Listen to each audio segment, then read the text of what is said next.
Hello and welcome to Elemento Zero. I ask that you don't forget to leave a like so that our videos reach as many people as possible, thus strengthening our channel.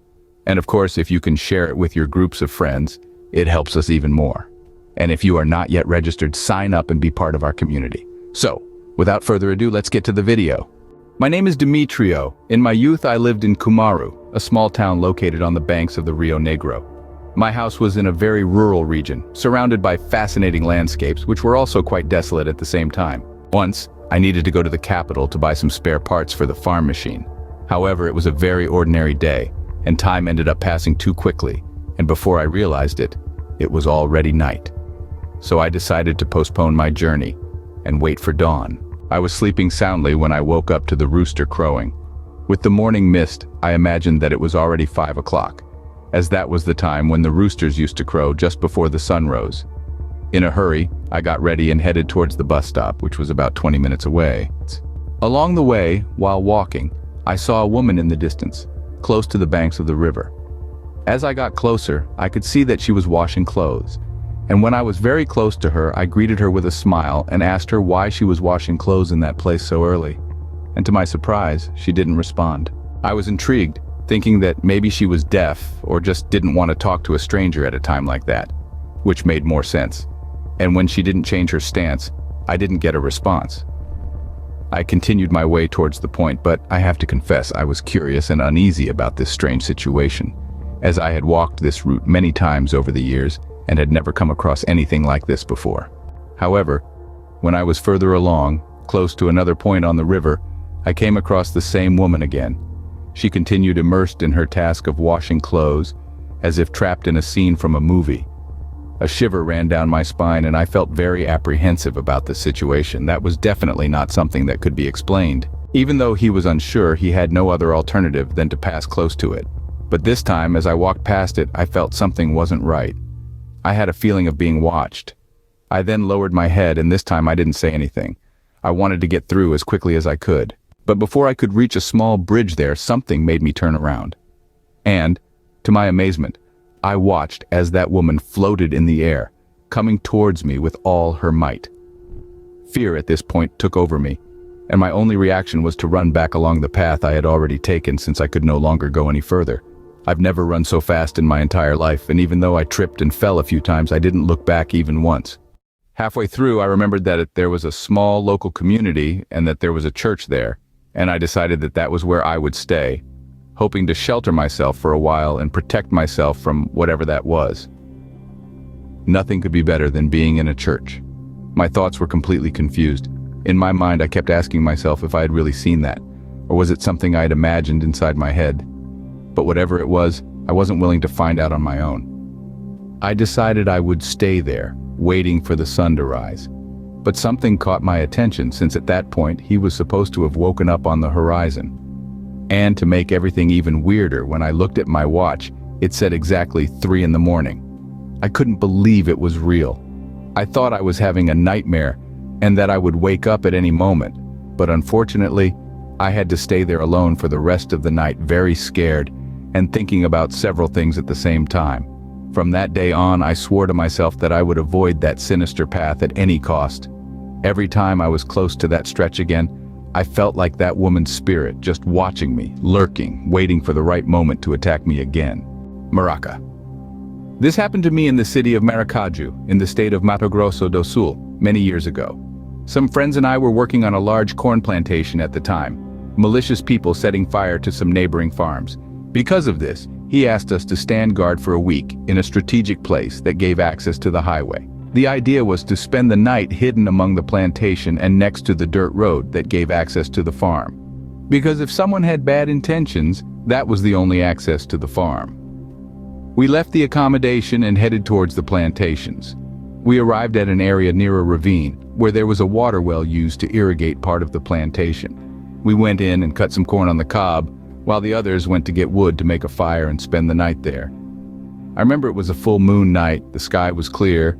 It was possible to see everything clearly, but even so, in front of all that landscape, it still felt a little morbid, a little lifeless. We were just passing the time while we chatted, telling some stories, which were told by our grandparents and, before, by their grandparents, and so on. However, Cicero, who was the youngest and also the softest, interrupted us and asked us not to talk about these things, as his grandmother said that when one or more people talked about these subjects, they attracted him. And at that time we started eating some ears, as it had been on the fire for a long time.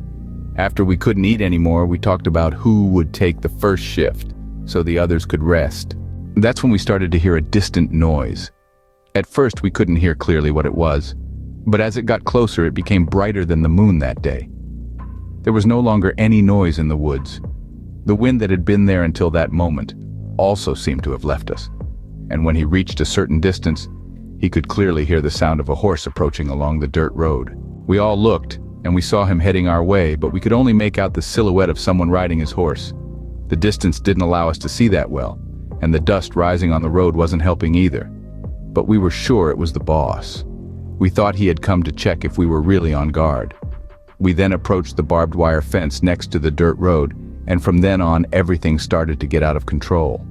We could no longer see it, only the dust that was starting to irritate our eyes. It was only then that we realized that the noise of the horse's trot was no longer following the land, but rather behind us, in the middle of the corn plantation, crossing the entire field. We found it strange that even though we were getting closer and closer, and even with the light illuminating well, we couldn't see anything more than a mere shadow riding in the middle of that cornfield. Furthermore, when passing through the corn stalks, we noticed that that rider was far above the plantation, which demonstrated that he was very tall, much taller than a normal person. We could see more than half of the horse between the corn plants. Nobody spoke a single word. Fear had taken over us. This was definitely not a normal thing, and it got much worse when we heard it coming towards us as if floating. And when he got to where we were, we didn't see anyone. We only felt a strong gust of wind, which made the entire campfire line scatter, while the sound of galloping passed very close to us, but we saw no one.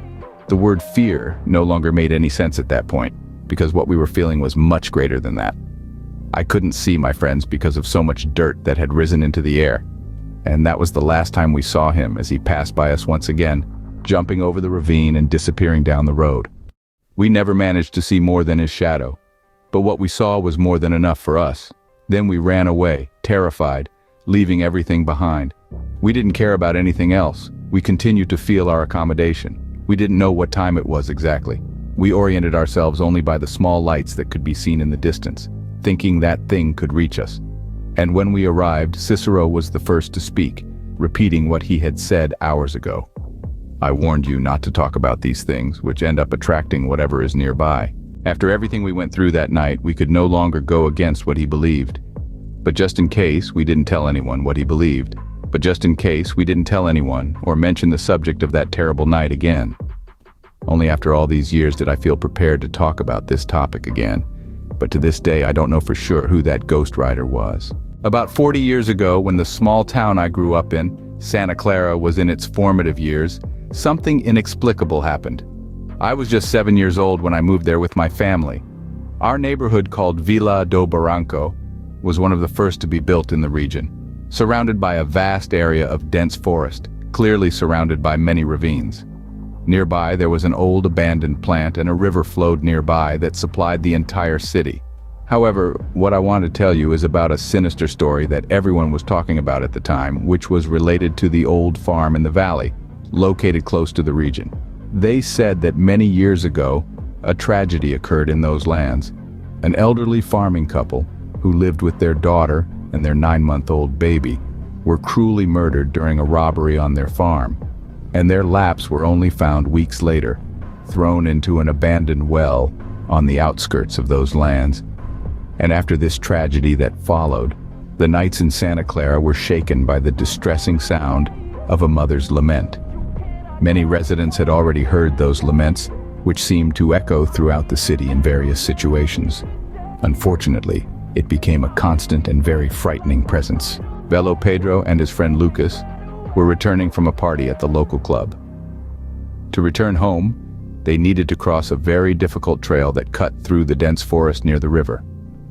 One night, as they passed near the riverbank, something disturbing happened. They heard their names being called through the vast, dense forest, which left them quite confused. They just looked at each other, not understanding anything. It was then that the call was repeated, but insistently this time. And when they turned, it was a young-looking woman emerging from the shadows, making gestures, as if asking them to come closer. My brother was always brave. It was difficult to see him scared, mainly because he had the reputation of riding the bravest bull in the city.